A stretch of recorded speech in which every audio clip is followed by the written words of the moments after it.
On accueille aujourd'hui le second solo show de Chaka. On avait organisé sa première exposition il y a 3 ans, qui rassemblait les œuvres qu'il avait créées pendant les 2 années précédentes. Cette exposition de Chaka est assez différente de la première qu'on avait organisée parce que chaque œuvre a été pensée pour l'exposition avec comme fil conducteur Onde de choc, qui est le titre de l'exposition, et qui est en fait l'impact du coup d'un boxeur qui déforme un visage et qui permet à Chaka d'aller dans un petit peu plus d'abstraction et de travailler sur le mouvement qui est vraiment ce qui l'intéresse depuis toujours. Chaka fait partie des 1 ou 2 premiers artistes qui ont exposé chez moi. Surtout parce qu'il s'intéressait à la rue, parce qu'il faisait encore des graphes, et puis qu'il avait inauguré une nouvelle technique d'expression calligraphique magnifique qui traduisait l'agressivité de la rue. Mon passage dans la rue représente une grande partie de mon cursus, on va dire, d'artiste. Et effectivement, les stigmates de mon passage dans la rue transpirent dans mes tableaux. Peut-être pour la première fois dans ma jeune carrière d'artiste, c'est une exposition cohérente et qui ouvre des portes sur l'avenir. C'est-à-dire que depuis 1 an, je me suis attaqué à la sculpture en métal.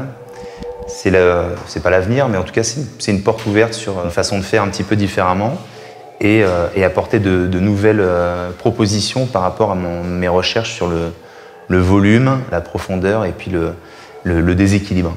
Parce que c'est une notion qui ressort fortement actuellement dans mon travail, c'est le déséquilibre ou l'équilibre justement entre des personnages qui sont tout le temps vacillés, soit par des éléments naturels comme le vent, ou par des éléments humains, comme le coup du rapport de force entre 2 boxeurs. Le rapport de force chez un homme, ils ont des prestances, on a l'impression que c'est des super-héros, ils sont un peu forts. Et puis d'un autre côté, il y a une grande fragilité avec toutes ces formes géométriques. Ils sont décharnés, dénués de peau, et apparaissent tout un tas de réseaux de formes géométriques, de réseaux vitaux qui les reconstituent quelque part. C'est une destruction, une reconstruction. Et c'est en fait l'axe dans lequel je vais avancer en sculpture. Dans chaque œuvre, en fait, des choses me plaisent. Et je ne peux pas dire qu'il y en ait une particulièrement qui me plaît plus que l'autre.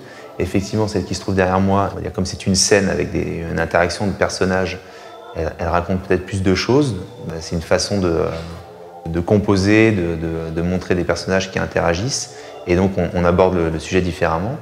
Dans les portraits, qu'ils soient en bas-relief ou en 2 dimensions, il y a d'autres enjeux en fait, qui sont plus recherche graphique et de profondeur, et puis de travail sur justement le volume et la profondeur qu'on peut créer dans une œuvre.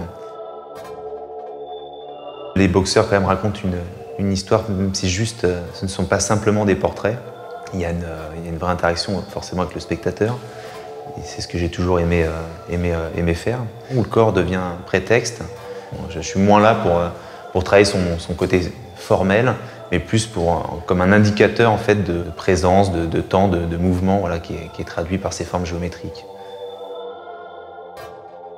Exposer Chaka, c'est également suivre un artiste qui représente tout à fait ce qu'on souhaite transmettre à la galerie, c'est-à-dire qu'on travaille avec la plupart des artistes avec lesquels on travaille s'intéressent à l'humain, à l'homme à la fois dans ses relations avec les autres, aux questions d'identité, aux questions de l'homme dans son environnement.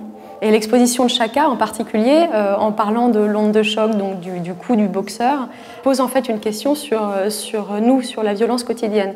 A priori, ces boxeurs-là ont pris un coup, c'est nous qui sommes en face et qui l'avons donné. Donc Chaka nous demande, regardez-vous les bien-pensants, est-ce que dans votre quotidien, à travers vos actes, à travers vos paroles, vous n'êtes pas un petit peu acteur aussi de la violence quotidienne ?